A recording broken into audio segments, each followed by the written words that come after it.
Welcome to the Wallaway. Imran on the Wall, and I'm joined by my co-host who's just come back from 1 week at a rehab clinic. No, I'm just joking. Ahmed Mutawa. Ahmed, how you doing, man? What up, Coach? How you been? I'm doing good, man. How was your how were your few days after the finals loss? I mean, it was it was frustrating, but because me and you, we haven't been high on the Celtics, so I felt like we really had a Yeah. chance. But they matched up too good with us. I'm not gonna lie. I think some of it was the matchups, man. Definitely, you got to give them their credit, but Porzingis going off in that game one, I think that was really shocking. Um, Drew Holiday had some great games defensively and offensively. Brown obviously Brown did his thing. Tatum chimed in, but I think the biggest thing was the Mavericks role players, man. I feel like the Maverick role players didn't bring anything consistently. You had a couple efforts there. Lively had maybe a good game. You saw Tim Hardaway in garbage time get his shot selection going, but they weren't able to carry anything on. And I think with Luca being hurt, you could see that, that effect. Even though offensively his numbers were there, you could still see the effect of him struggling out there defensively, right? So it was an interesting series. I think the Mavericks bigs need to continue developing, but also they need to possibly look for a third guy to be that consistent scorer. People were saying they need another playmaker. I don't think they need a playmaker. Yeah, I just think they need a consistent scorer. What were your thoughts, man? I'm with you on that. The whole the reason why, let's be real, the real reason why the Mavs got to the finals is because Kyrie and Luca played how they did, and you had 1 to 2 players come along for the ride. In the finals, Kyrie didn't even come along for the ride. So Yep. OKC series, that was PJ Washington's coming out party. Minnesota, that was the bigs ate all day that series. And what was the first series? Yeah, the The Clippers. Clippers. Yeah, everyone played good against the Clippers. So you know, I th- and then this off season gonna be like, do you approach the off season how you approach the deadline? Do you do you kind of do what got you there, or do you kind of go back to like a little maybe 7 to 6 years ago mentality of we need a third all star, we need a third superstar to take the load off and to give you 20 to 25 if 1 and 2 aren't going. I don't know. Do you go for saying Paul George, Laurie Markkinen, LeBron James is a that's not gonna happen. I'm a Mavs fan. That's not gonna happen. I'm sorry, guys. Um, or do you go for Trey Murphy? Do you go for like what OKC did? They just did it today, like the Caruso trade. Like that's a good trade for them. Do you do that kind of trade and like just extend your depth, or do you throw all your chips at one superstar? So I think there's two ways of looking at this. I think, look, man, they had three good rounds, and there's belief to say that look, Gafford is going to develop. Lively is going to continue developing. Lively was a rookie, right? Yep. So Lively's going to develop. Gafford's going to develop. You got PJ Washington. There's one more guy I'm missing that's on their rotation. Derek Jones. Jones, Derek Jones. So you have young enough talent where these guys can continue developing, but I don't think there's anything wrong exploring, what pieces. I mean, like for example, should they have gotten a Caruso? Right? We saw Caruso just moved to the OKC Thunder. Should these guys have gone after someone like Caruso? DeMar DeRozan. He's probably going to be available. You see, the Bulls are trying to shop Zach LaVine again. I'm not talking about any cap space implications, but I think Kyrie Irving, it was frustrating because he's the second scorer, but you see he struggled in this series. And if you see that your second guy is going to struggle, you see what type of effect it has on your overall series. And not to say he's old, he's definitely not old, but he's getting older, right? Kyrie's, I think, 33, maybe even 34. 30, I think he's 32, Let's see 31. how Trey's old 31. Kyrie Irving. He's 32. Yeah. Yeah. So he's going to be 33. Do you want to just get them some help anyway so these guys can start now doing some load management? We see Luca's still not in the best of shape, and he does so much offensively that defensively, maybe we have to give him some slack because he's carrying such a load offensively. But I think there's two options. One is developing the young guys that you have, and you should believe that they're developable. And then you have, do we get better through the draft? Do we get better through sign and trade? Do we get better through just free agency signing? And there are guys to be had, man. So I don't know. I don't know what they're gonna do. I think they had a great season, but I wouldn't sit on your laurels like. Yes, for sure. Let's say exactly what we said. You know, when we were predicting the series, like we didn't want them to face the Nuggets, right? We said we'd rather have them face Yeah, the Timberwolves. If they had faced the Nuggets, there's a chance they wouldn't have even made it to where they made it, right? for So sure. you got to assume that these teams are going to be back. You just saw OKC got better, so it's not going to be easy to get back, man. Yeah, to assume next year you're just gonna fly by, go through the playoffs unhinged, untouched, is very unlikely. Assuming because other teams are gonna get better. Mm. Denver's gonna be a better team coming back. OKC's gonna be a much better team. Minnesota's gonna be a better team. Both LA's should be still in that mix. So Phoenix, even them, like it's not gonna be lollipops and cupcakes all the way to the finals. What do you make, just to shift gears, man? Because again, I think we are both disappointed by how they performed. You know, excited that they made it to the finals, excited that they got one game, but ultimately, man, it should have been much more competitive, which it was not. Um, so with the Mavericks, you know, it is what it is. Happy that it did happen ultimately, but now just to kind of see some of the news in the NBA, we got, you know, JJ signed 4-year deal to coach the Lakers. You got Caruso being added to the Thunder. So what are your thoughts there? About like free agency? Yeah, like what do you think about the Caruso move? What do you think about JJ Redick being the head Oh, coach? I mean, we kind of slightly talked about the JJ before, right? We when it was being rumored, like when they were Yeah, just talking we about that touched this we might happen. touched up on it a little bit. I don't know because we've seen players with high IQ come in and not be good coaches. Mm. Players that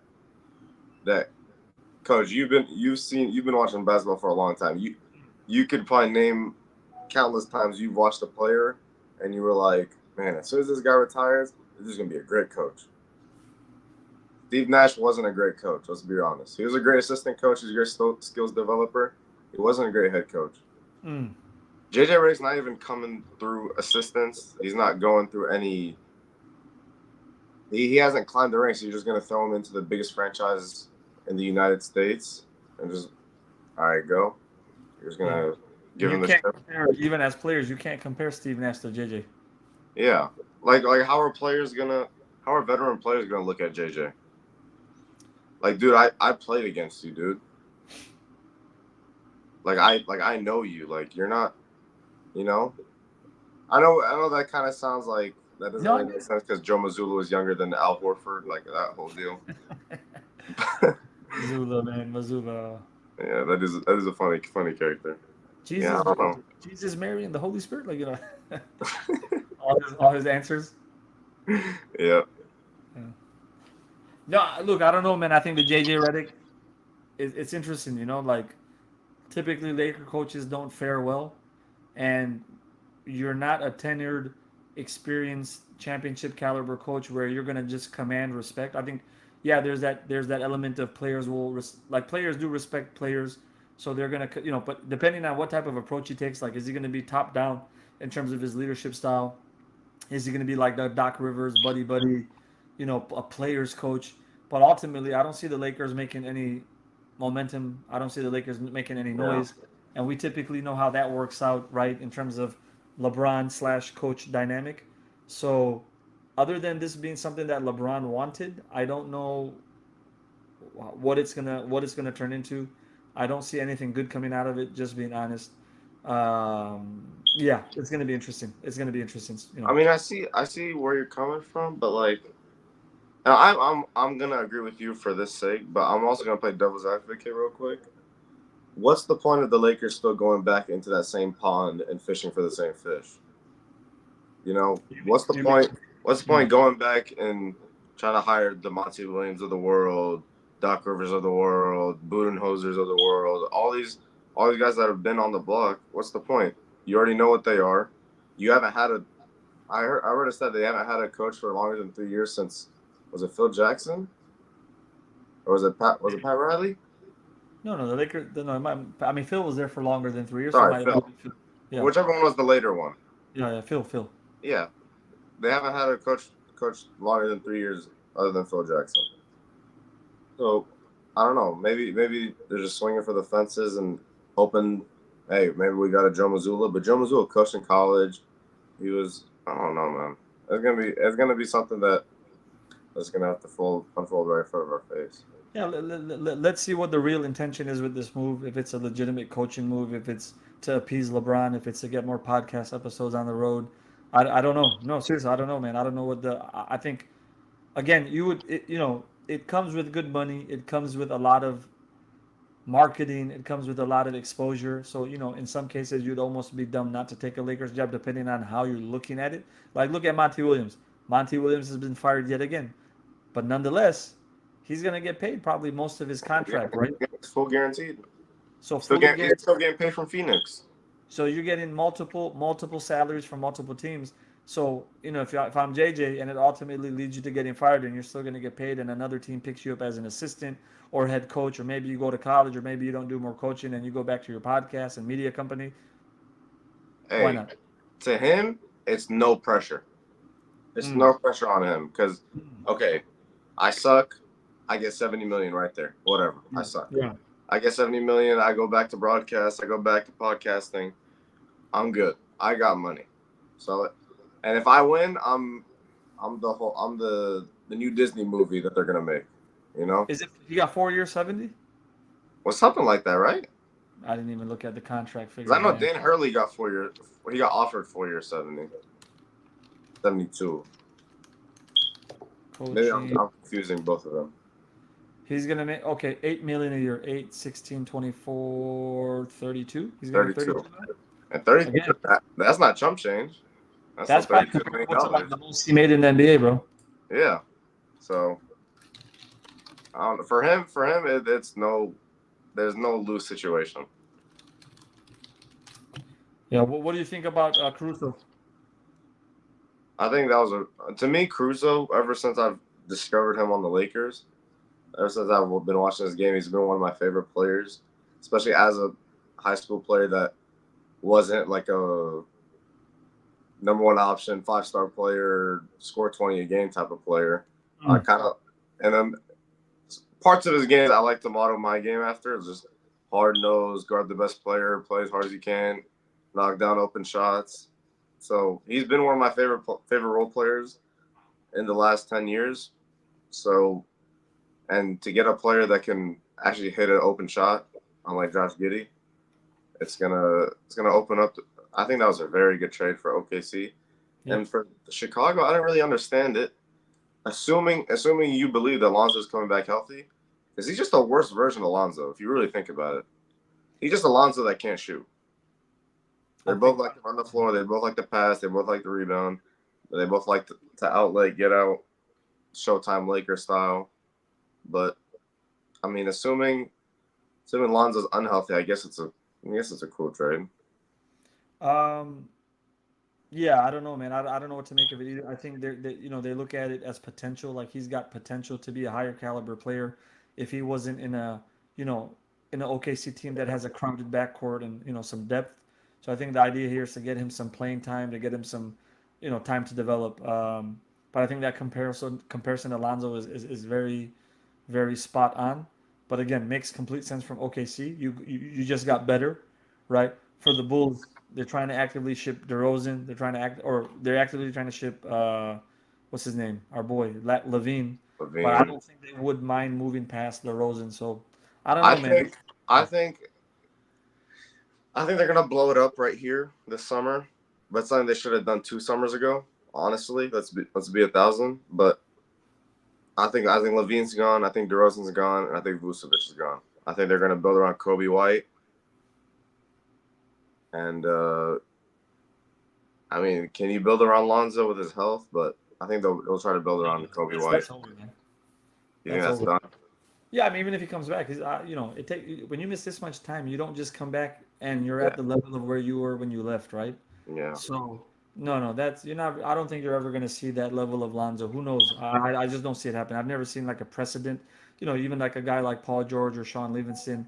Sean Livingston came back, but he was a really good role player, right? He fit a really good role. He did a great job on the Golden State Warriors. Obviously, Yeah, Paul George is the one example of a guy who came back, but Paul George did miss some of his explosiveness. So I don't, Derrick Rose, just normal ACL type thing. He never came back the same. This guy had like cadaver parts put in him and multiple surgeries and multiple years of rehab. I don't know, man. I'm We'll just a see. big fan of his game. I'm not I gonna like lie. it too. I mean, he Uh, finally learned how to shoot, right? That Bulls team, that they were a threat.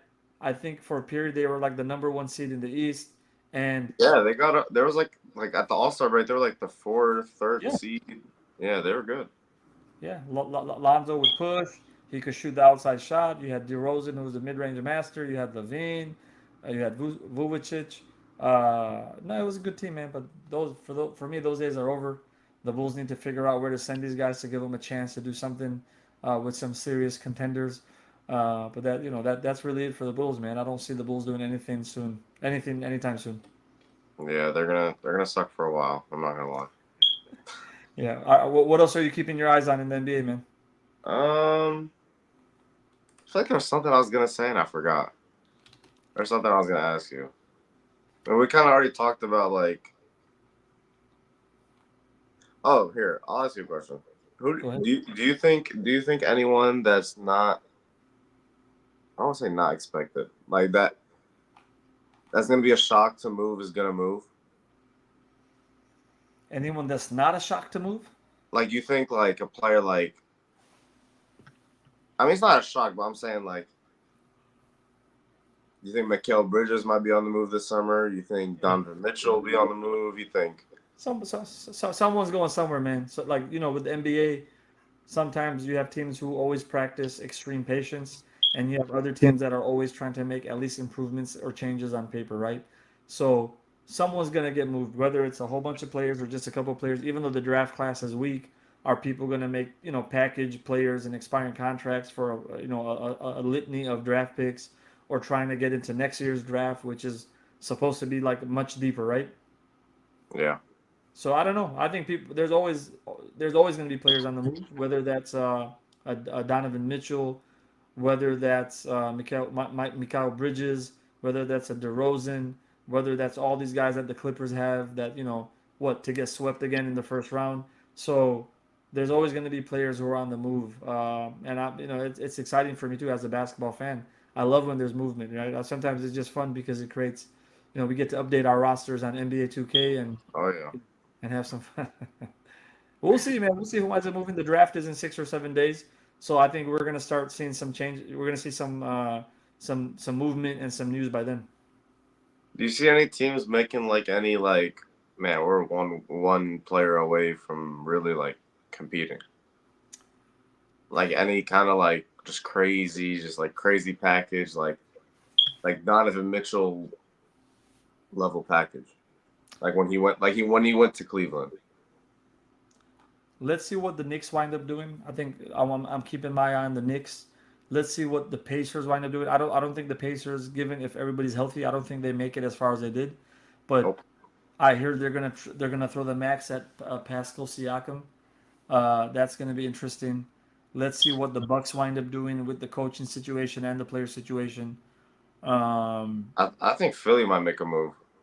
yeah, no, Philly's there to make a move. I think if Embiid can ever come back healthy and how much max he's developed, that's a team. If you get like a consistent third player and Embiid can stay healthy for most of the season, you can do some real damage.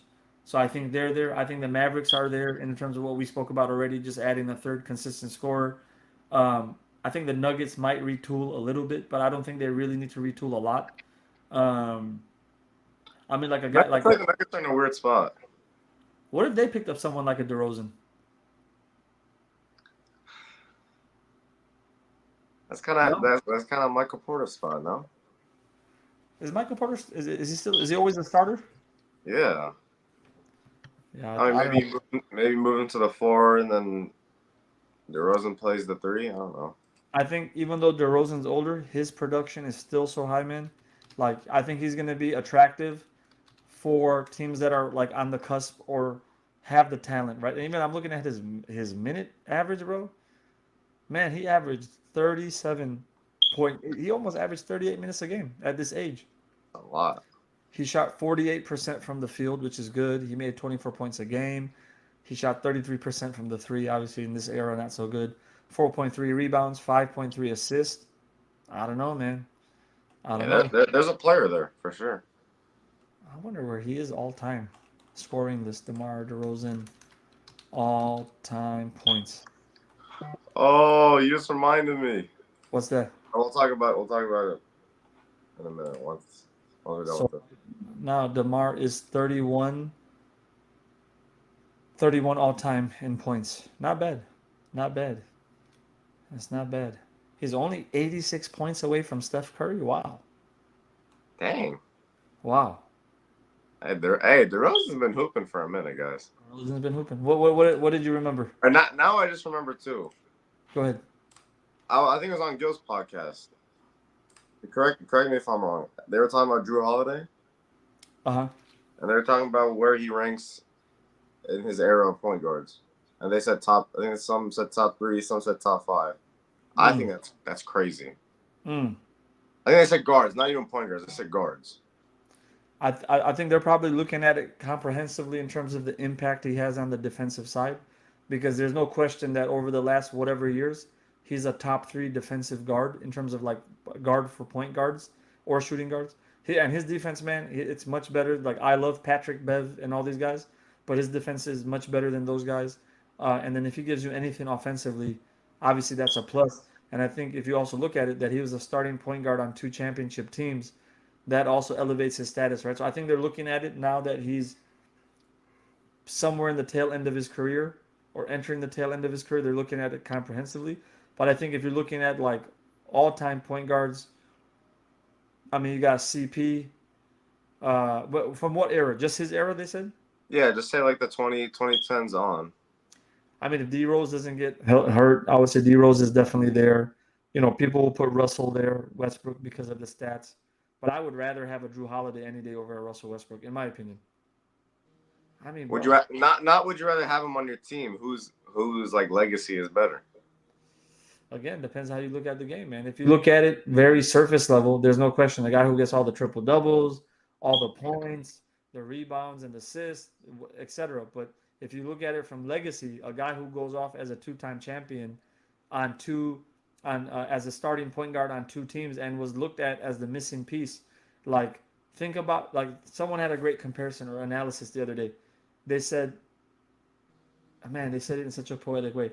They're like Drew Holiday is the one that ruined like two or three teams' chances of winning the finals, right? Because number one, he got traded away from Milwaukee. That trade is ultimately what brought Dame there. Coach gets fired. Rest is history, right? Philadelphia doesn't get Dame when the Heat and Philly were both trying to get Dame. Those guys could have got Dame instead. Maybe that propels them to championship level team. I don't know. But I think if you look at his overall impact in terms of him being a disruptor defensively, and then him being able, like, I mean, he was really for me, he was the missing piece for the Celtics. And I think I said it as soon as they got him. I said, this is their missing piece. This is what they've never had. They've never had a real point guard, right? A guy who can control the rock, set some of the tempo. He's not, if you look at just his offensive point guard prowess, he doesn't have the same caliber of achievements as a lot of point guards, right? In terms of like floor general or being able to set the offense, et cetera, et cetera. But he's so good defensively, man, that it takes up for some of that offensive slack. Yeah. But again, It, I'll defer from answering that question any more clearly. I mean, I just like piggyback off what you're saying is like, yeah, I see where you're coming from, but like, I don't know, man. There's been a lot of guards. There's a lot of guards. I get it, man. I get it. I get it, man. I get it. Like when you say he's over Luca, I mean, bro, look, Luca. We know Luca's a stud, but say Luca's he's better still. than Kyrie. You say he's better than Steph, Harden, Yeah, that's all, Russ. all good questions, man. All good questions. Let's see where he ranks all time. I want to see assists. He's number 36. Wow. Rebounds, steals. He's 62. Even steals wise, he's not okay. Let's see, man. I need to. I'm too tired. I'm too tired to think about it. Yeah, I'm too tired today to think about that, man. That's too deep of a question for me for for me to sure. ponder and really give you a clear answer for, man. It's been a long day with these little kids, man. Playing, training these guys and doing these drills and etc. How was it?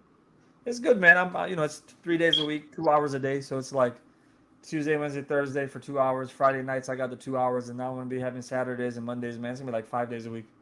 Dang, Yeah. a busy schedule. Come through, man. Come through one of these days, man. Put these guys mouse in the house, man. Put them in the post and show them some of the moves. Oh gosh. Got to, bro. It's the only way they're going to learn. Throw For some, sure. throw some elbows. Oh yeah. Give him that prison ball. Give them that prison ball, man. They'll never taste prison any other way, so might as well do it. Oh, Yeah, man. Khalas, man. That's, I think, great reflection.